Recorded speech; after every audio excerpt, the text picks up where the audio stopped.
Hello, this is Brian, and welcome back to Boot Trader's Vinyl Visits. I wanted to talk to you a little bit today about some albums I have and ask a question. Have you ever had an artist that you start appreciating later in life? You know, not when you're young and they're popular, and even when they're still around. Uh, that's the case with me with Eagles recordings, and I'm going to try not to say the Eagles each time. I grew up in the 70s as a kid with one of these nights, a lot of different 45s of them, and through the 80s, had the CDs, tapes, had a few of them. I didn't have a lot of them, but, I heard some of the songs, but mainly what I heard was on FM radio. And, FM radio, it's the same song, today as it was 50 years ago.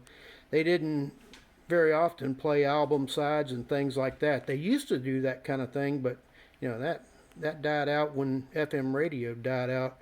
So anyhow, it was in the 90s when I had gotten two bootleg videos of Eagles performances over in Europe, and one of them was aired on TV, and they were really incredible shows. I was hearing songs that I just hadn't really heard. Songs like Saturday Night, Early Bird, and things like, ones like that. So, anyway, I wanted to show you my vinyl collection today and what I have for Eagles. None of it is going to be the one-step mobile fidelity stuff. I wish I could afford to get those, but, right now I'm just going with the remasters, and I don't have any original LPs in here. I think I do have one, but it's in my collection that I'm still looking for from when I was growing up in the 80s. So let's start with Eagles' debut album, Eagles. Wow, that makes a lot of sense the way I said that. Let's see. Y'all know I can't see worth a darn, so there's the hype sticker. Hopefully y'all can read that. This came in today, and it blew me away how good this sounds. I believe Bernie Grundman mastered this one, and the pressing, it's just all around, the bass, the highs, the mid-range, the instruments, all of them are impeccable sounding. The separation and chant and stereo, I was really happy with this one. And here's the backside. Of course, they're repopping a lot of the labels and artwork and all that stuff to make it look like it was old, but it's not. I believe this one was 2014 or 16 when it came out. This here's the Eagles' second album. Oh, the first one came out in 1972. Second one came out in 1973, and it was Eagles' Desperado. And some of the songs that I like on this one, and I'm trying to remember exactly. What was the one song? Oh, Tryin' was a song that I liked. That was one I never heard on the radio. I'd heard it before, but never on the radio. And I thought, man, why didn't they play that one more? It's the last track on side 2. And let's see here. There's the hype sticker. And again, the repop label.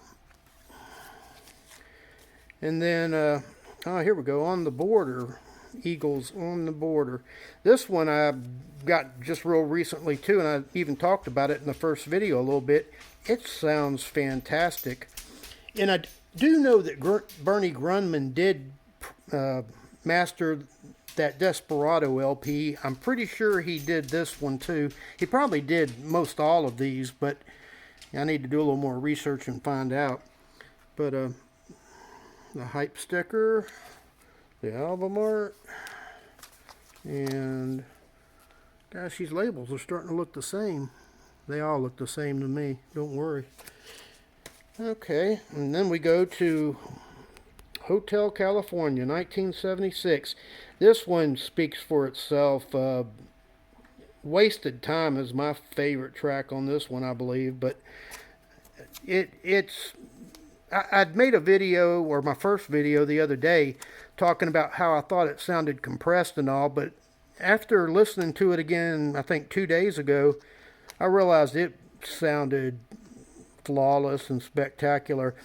I I was standing as I was listening to this the first time, pretty much where I'm standing now, and trying to get some info with my magnifiers on matrix info and stuff on the back of albums, and I really wasn't in the right spot to be listening. I was kind of in between speakers, so to speak, and a little bit in front of them. So, they were firing the other way, and I just wasn't snapping to it at the time. And when I sat down and listened to this, I believe 2 days ago, I was just like, wow, I wish I had not said that in the first video. But this one is definitely, one of the two that everybody knows. Well, the label looks a little different, so that's good. I know they're all Asylum records, at least up through 1994. And here's number 2 of the one everybody knows. This one, I don't know what the statistic is, but has sold, it stayed on the charts, it sold the most, whatever it is. This one just blew the doors off for the Eagles. And, it's the greatest hits is what it is. But it has some really great tracks. I mean, you can just listen to this one and there's not a song on it you don't know. This one's probably the one the FM radio stations used to play. But moving on, let's see, I think I got some upside down. Oh yeah, this one I know what it is just because it is upside down.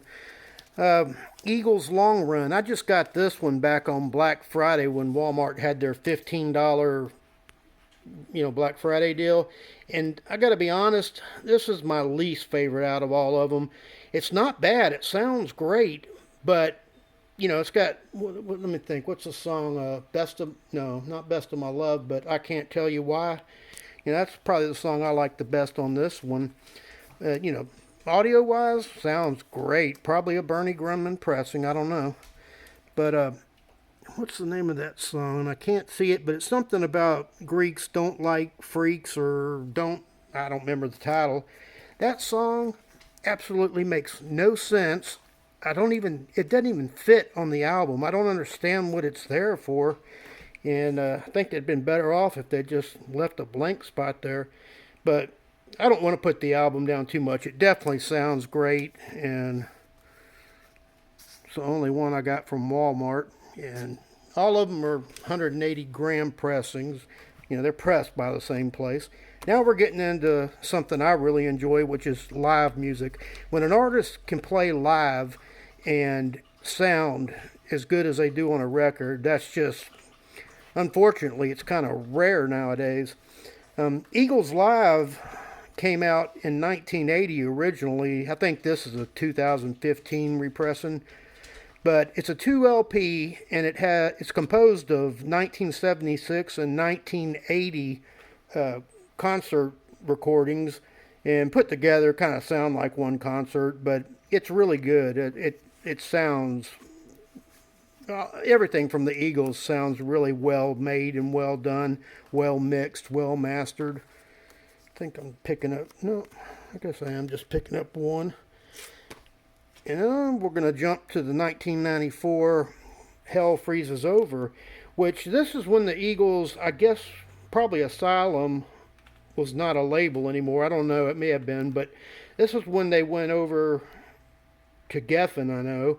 And everybody's probably heard of or seen MTV Unplugged, and the Eagles were the first band to, I believe, play on it. And they got back together, and what I like about this album is that it's a great recording, 2 LP, but it also, let's see, 25th anniversary.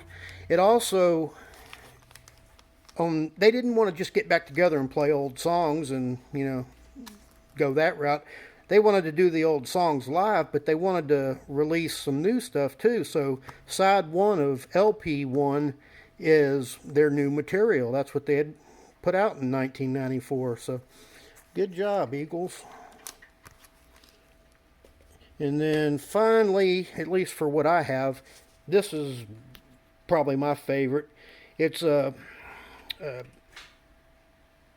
started to say the Fillmore West, but Forum in San Francisco, 1976. Now, this is a 2 LP. It just came out, I think, October 2021, and the sound is just, again, impeccable, spectacular, whatever good name you want to call it. Their performance is the same, and I pre-ordered this one and got it the day it came out, and it kind of launched me into starting to buy a bunch of other Eagles related stuff and going back through my old bootlegs and listening to a ton of those concerts. But definitely glad they released this. And there is DVD video of it too. I do have it, but can't remember what it came on. Well, I guess that's going to wrap up what I have currently for Eagles. I got all these in the last year and a half, and I'm going to continue. I'll get more. I know that there are more, but just depends on what they are and what I want. But I wanted to say I'm sorry for this video being so unprofessional, but y'all know I'm legally blind. I'm having to use my cell phone right now. I'm in the process of getting set up. I'm getting a new camera for my computer, and I'm also looking at software. If anybody has a recommendation, if you use any video editing software on YouTube, let me know what you use in the comments, please, because I've got different video and audio editing software, but some of it's old, some of it I don't like the way it works, and some of it, like Adobe Premiere Pro, I can't even read the font, and you can't blow it up on that program. It's just teeny tiny, so it kind of makes it difficult for me to use. But I am interested in knowing what others use, and it will help me make my channel better, and y'all will even get to see me. Might break your camera, but you'll get to see me. One more thing. If you would please click the like button, unless you hated the video, then don't do it. Or you can click it if you hated it too. But if you please click the like button, and then if you want to hit the notification bell, it'll notify you when I come up with a new video. You can see whether I totally flop on this or start making better videos. I know what the answer will be, but you can see for yourself. It's a little time consuming currently. This is like the 5th or 6th time I've tried filming something, and I found flaws in it, so I can't go back and edit them when I'm filming on my phone. I can't even hardly see what I'm filming on my phone. But the channel will get better, I promise you that. Thank you for stopping by. Hope you have a great evening, and we'll see you next time.